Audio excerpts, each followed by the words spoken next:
Anyway, let's jump over to this next story here.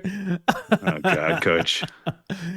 Trump being sentenced January 10th, 10 days before he actually gets inaugurated. I think this is ridiculous. Let's hear a little bit about that, and then we'll talk about it. His criminal conviction in New York because of his election win and ordering to show up for a sentencing a week from today, either in person or virtually. That's all according to Reuters.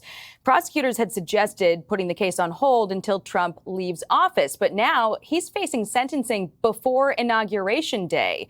Constitutional attorney and Fox News contributor Jonathan Turley is going to be standing by on the phone for us in just a moment, but we have Clay Travis, I believe, with us still here.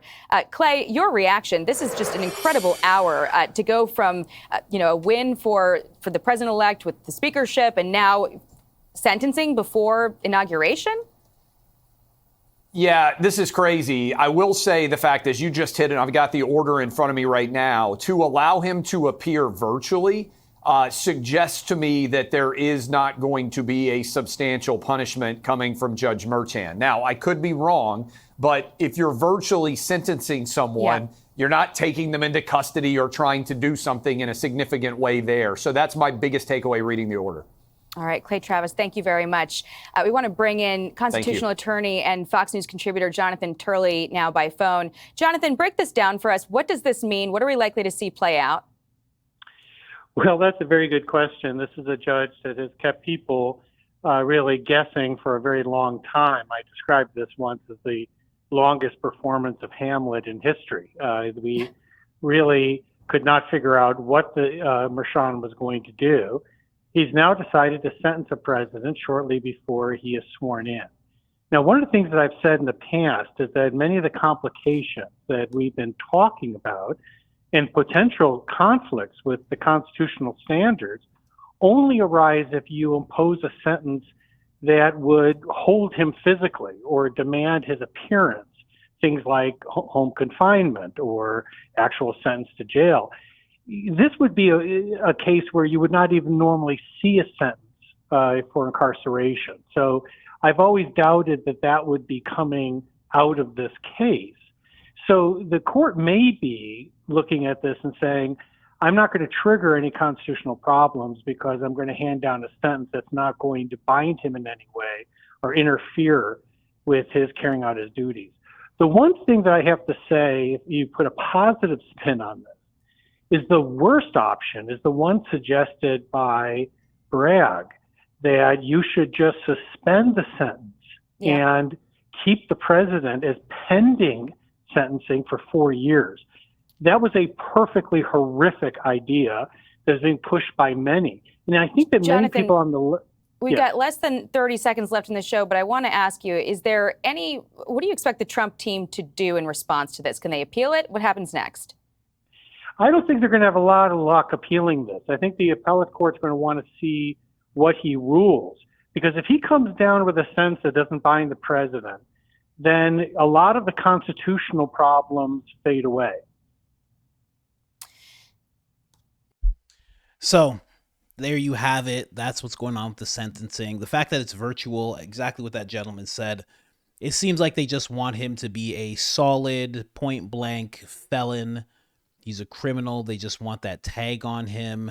And it's very cute that they want they want the sentence to be potentially for 4 years. So for his entire last term, that's what they're looking for. Very, very cute that they're doing that. Like coincides almost directly with the inauguration. It's just ridiculous.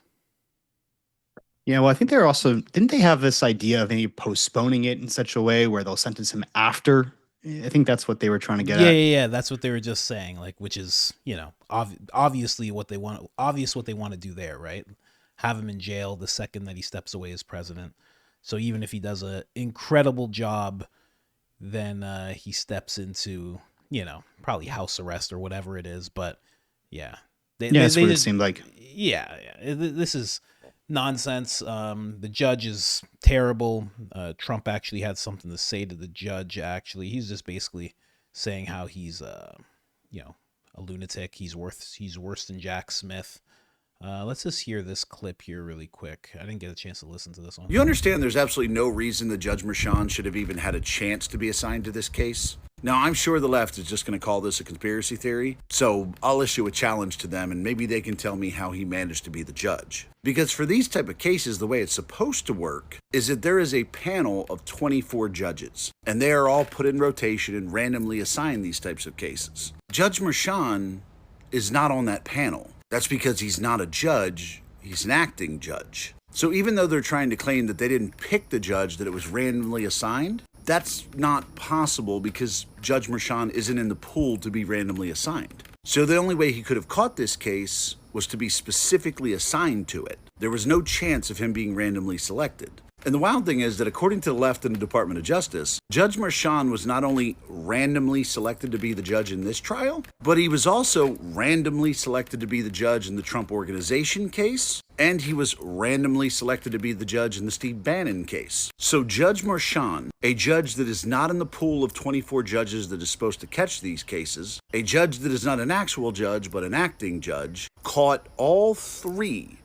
Trump-related cases randomly. This is a judge who gives heavily to an organization very plainly named Stop Trump, and a judge whose daughter makes tens of millions of dollars every year promoting Democrats. But yeah, I'm sure this was just a coincidence. It was a coincidence that one of the most high-profile cases ever, we didn't assign a judge, we assigned an acting judge, and that judge somehow got selected even though he wasn't in the pool of judges available to be selected, and that same judge that was selected also caught 2 other Trump-related cases in the same year, and then that judge's daughter makes tens of millions of dollars a year promoting Democrats.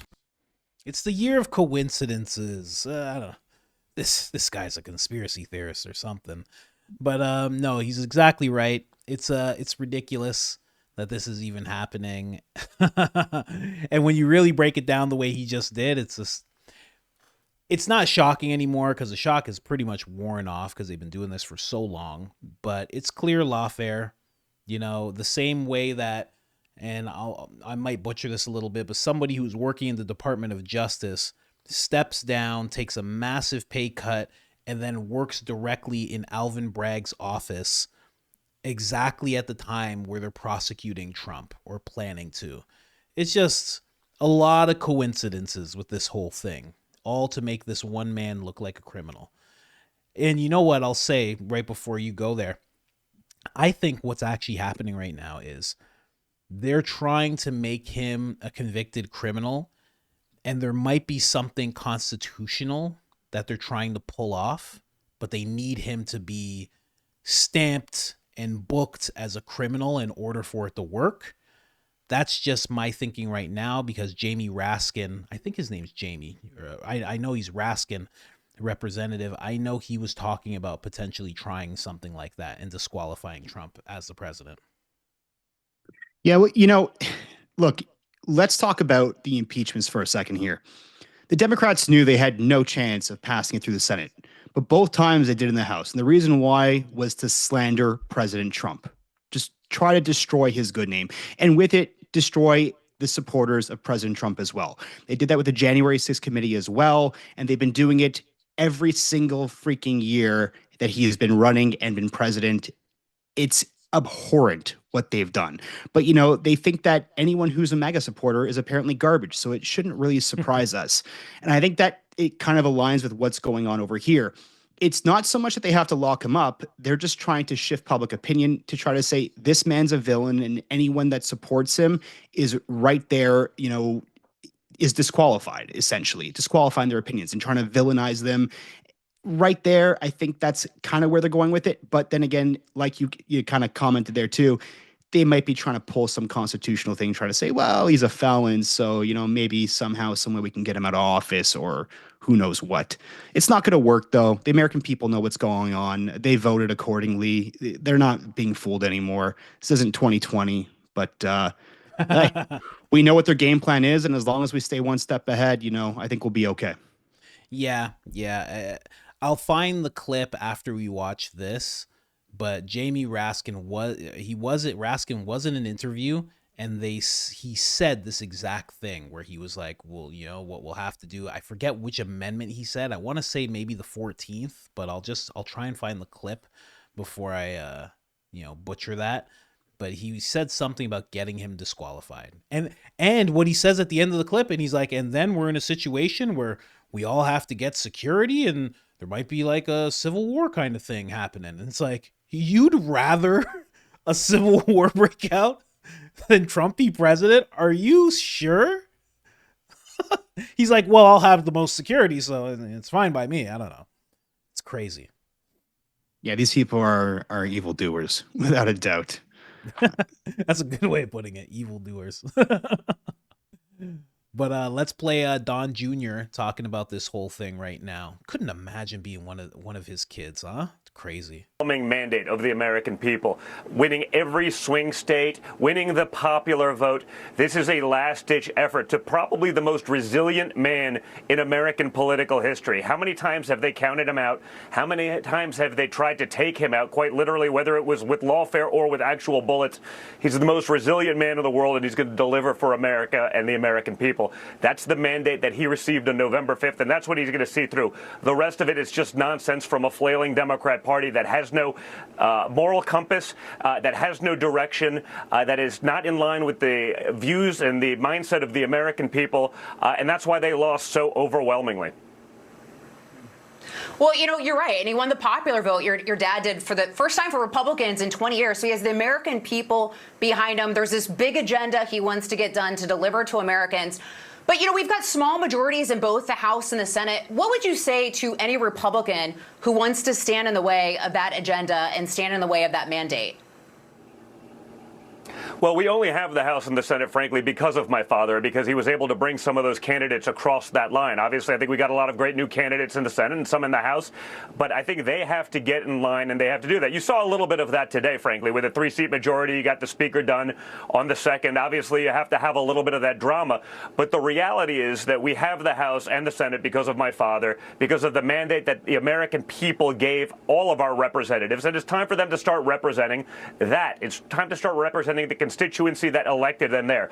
When you look at what happened, Lisa, in the first couple days of the year, where you have multiple terrorist attacks happening, that happened because people couldn't get together. They allowed the Democrats to steamroll them. They allowed the failed policies of Joe Biden, Kamala Harris, and frankly, the entire Democrat Party to make America a disaster. That has to stop. The American people voted for that overwhelmingly, and they have to get behind my father, his agenda, and most importantly, they have to get his cabinet confirmed immediately. None of the rhino games, none of the nonsense that they're going to play. They have to allow him to have the people that he wants in the positions to get things done and to deliver for America.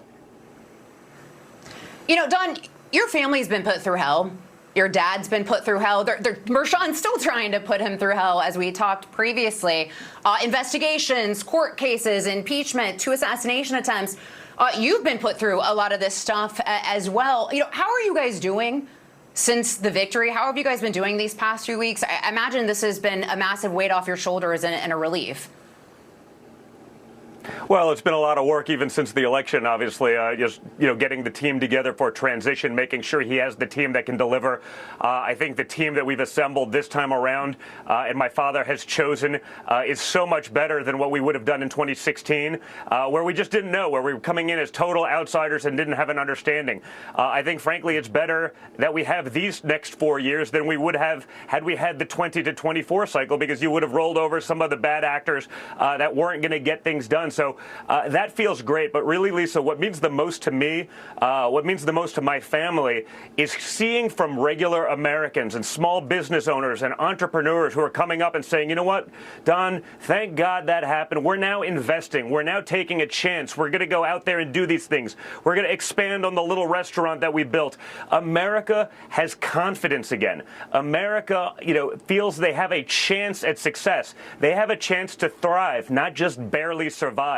So many people were literally deciding what they were going to do based on the outcome of an election, whether they were going to take a chance to live their American dream. And when I hear those stories by people that come up to me day in and day out, that's what this was all about. That's what we did this for, and that's what I'm really excited to see. And I think that's going to lead to an incredible economy.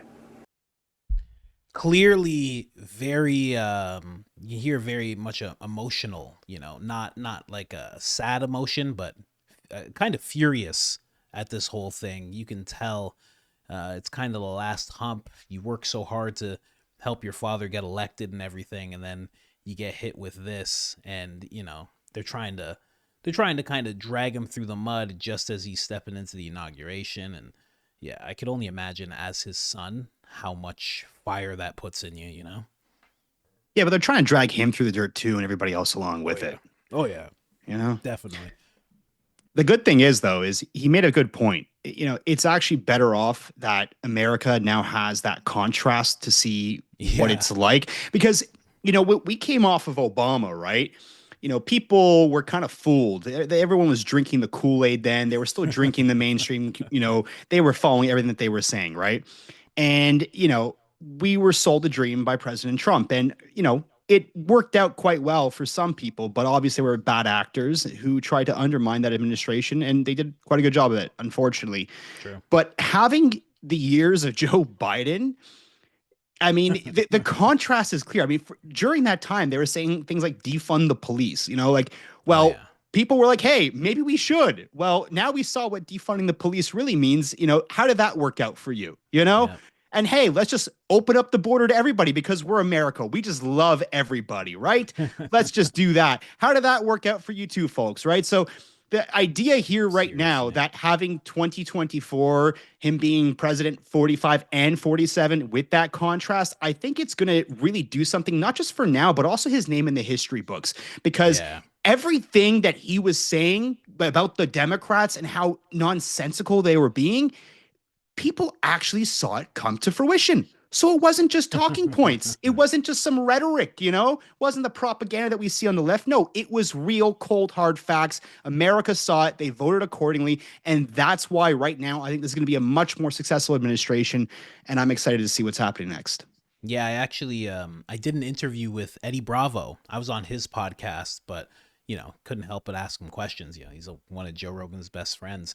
And he actually brought that up. He said it's kind of like a godsend that happened, that he was president and then not president and now president, because if he was just stepping away now, not being able to run again, who knows what we would be left with? Who knows who he would have picked? Maybe Pence again. Maybe we never get to see JD Vance and what he's like. Maybe we don't get to see Vivek. Elon Musk was still on the left at that time. Like, there's so many things that needed to click in this time, this January 20th. There's so many things that have clicked and fit together so perfectly, so strongly. RFK, Tulsi may not have stepped away from the Democrat Party. There was just so many things that came together right now. Joe Rogan definitely wouldn't have endorsed, Joe Rogan wouldn't have woke up as much. I've watched The Awakening, you know what I mean? I'm doing episodes on him constantly. I've watched The Awakening. So it's good that this happened this time, Without a doubt. I mean, if this were some like multiverse, we would be in the main timeline right now. What we got going on here is we had a reckoning. All right. Everybody got a chance to see that contrast. And like you said, they all woke up. I mean, look, Joe Rogan, you always called him a fence sitter. He really did not belong on the left, but it took 4 years of Biden for him to wake up. But you know what? Maybe it's better that it happened because it's something that can be rectified. It can be fixed. And President Trump's administration is going to be so much stronger this time around. He learned from all the mistakes of the past. And I think right now America's going to win bigly, and I'm excited for it. Let's go. Yeah. And I mean, on top of that, like, I'm going to play this clip right now, but again, if it didn't happen now, that 2020 to 2024, he would have thought the deep state was kind of on his side. He would have not looked at them the way that he's looking at them now. So that was vital. Listen to this clip. This is actually Raskin saying the whole disqualifying thing.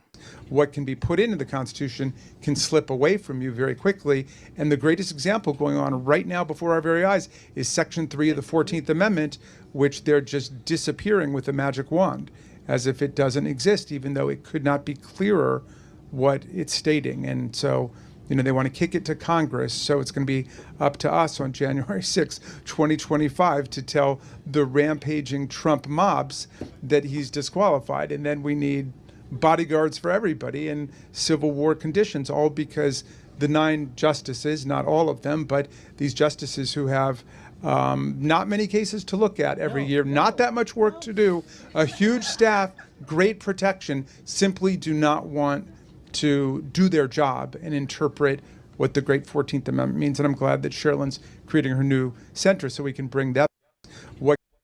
Crazy. And it was the 14th Amendment, Section 3. So, and also, just to say, that day is Monday. He's talking about January 6th, 2025. That's Monday. So is that what's going to happen? Is that what they're going to try in just 2 days? Look, civil war is not happening right now, okay? No. America voted, and the popular vote was given to President Trump, okay? If there is any civil war, it's going to be President Trump, the Republican Avengers versus the deep state, okay? That's the civil war that you're going to have right now. It's not the American people. The American people are not part of it. The fact that because of his preference, their preference, the Democrats, of what and who they want to see as president, that he's willing to just be like, I don't know, and this everybody in the whole country will fight. I don't know, whatever. We'll have bodyguards. It'll be fine, But that's the way it goes. It just reeks of how out of touch the Democrats have been throughout this whole 4 years. They've been wildly out of touch. I mean, like monarchy, queens and kings out of touch from what the people want. It's been so crazy to see. And this is just the easiest. He's just like, I don't know, then we'll just need bodyguards. We're going to disqualify him. We'll all hire some bodyguards and, we'll go into our bunkers and we'll let everybody sort it out. And then we'll just run things when the smoke clears. It's like, do you know how deranged that sounds when you really break down, because there's a lot of people that call for war. Lindsey Graham is always calling for war. But like, I've talked about this before. Do you know what you're actually calling for? The little things that happen, the man who's traumatized because he did this and this to these different men and had to stack bodies and see this happen and see that. You know what you're actually calling for when you say that? How much destruction, how much trauma, how much tragedy, what you're actually saying when you just say civil war conditions, bodyguards. It makes me so mad. It's so crazy. I oh my God. I almost want to just move on from the whole thing. I mean, Coach, think about it. Look what's going on with Russia and Ukraine. They just keep pushing war there, right? I mean, they don't value life the same way we do. So right there alone says a lot about who they are as people, individual. Are they even people? I mean, they seem to be heartless. They don't care who is hurt, which person they drag through the dirt, who winds up dead. I mean, it's just a never-ending story with these people. Yeah, you want to put on the tinfoil Speedo if you want. We can talk about lizard people all day. Let's talk lizards, Coach. Let's go. There might be a couple in that camp. I don't know. It seems like it's crazy. This one right here, it says Trump won't face any jail time or penalties at his hush case sentencing as per AP. So Associated Press is saying this.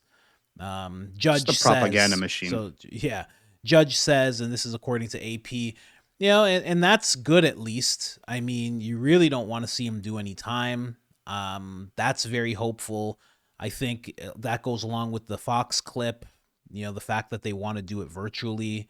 Hopefully he just gets sentenced to 4 years in an oval room that is referred to as the Oval Office. And they just tell him that he just gets to be president for 4 years. Honestly, you need to. Trump is very, as much as people say he's very erratic, I would be so livid, and it would be so hard for my campaign to not make me look like an angry dictator, because I would be like, bring me the judge. I'm the president. Bring this guy to me. I'm not going to him. Bring him to me. I got to talk to this guy. It would be so bad. I'd be like, I'm done. We're not doing this anymore, guys. I got a country to run. This is done. Put it all away. Give me my $300 million back, too. I want it all. I'd be the worst. You know, I got to say though, Coach, I'm a little bit concerned because they could also be taking the angle where they're not going to, they might be trying to set the stage in such a way where it's like, look, we're not going to sentence them to jail time. We're going to do it remotely. And they might be trying to do it just so there's no like riots breaking out or, you know, bad actors trying to take advantage of it. Yeah. So, I mean, it could be that too as well. Who really knows? I mean, there's a whole government psyop going on all the time with these people. I mean, we got a new China virus on the horizon too, apparently, right? So, I mean, who knows what they have planned for President Trump and his administration? We got to watch out. We got to be careful. I don't know if I talked about it here or on another. I think I made an episode about it. Peter Hotez just announcing that, or no, I think I did it here. He announced that there's going to be a whole slew of things coming on January 21st. It's like, excuse me, sir. Yeah, here's a little bit of what Trump had to say. He wrote a whole lot. I'll just read the last of it. He says, where's that sentence start? He's far worse, even more corrupt than Jack Smith in his fight for hopeless political opponents. Just cannot let go of this charade. It is because of his conflicts and relations that he keeps breaking the law? Or is it because of his conflicts and relations that he keeps breaking the law? This has to stop. It's time to end lawfare once and for all so we can come together as one nation and make America great again. And Jamie Raskin's like, no, I'd rather have America separate, get like 5 bodyguards, and I'll be fine there. Oh, my God. It's so crazy. It's so crazy. Anyway, let's end it off, man. We've been on this mic long enough. We got to do it again. Yeah, more stories, more episodes. And link in the description, Hank Unfiltered. Subscribe to that channel. We're trying to get him to 1,000. We need to get him to 1,000. We got to get those watch hours up. We got to get them all sorted out, people. So if you're still here with me, you're one of the family fans. Please subscribe. He's going to be putting out content. And I think that's it. Yeah, and just free Tommy. That's it. And like and subscribe. Hey. I do the intros, okay? I do the outros. I do the intros, okay? Next episode, he's going to be like clapping and stuff. Like, hey, you relax. Okay? You're never going to see me clapping like you see. I'm telling you that. None of that nonsense. No, not here. All right, guys. Like, subscribe, turn on the notifications. Helps the channel tremendously. Other than that, we are out.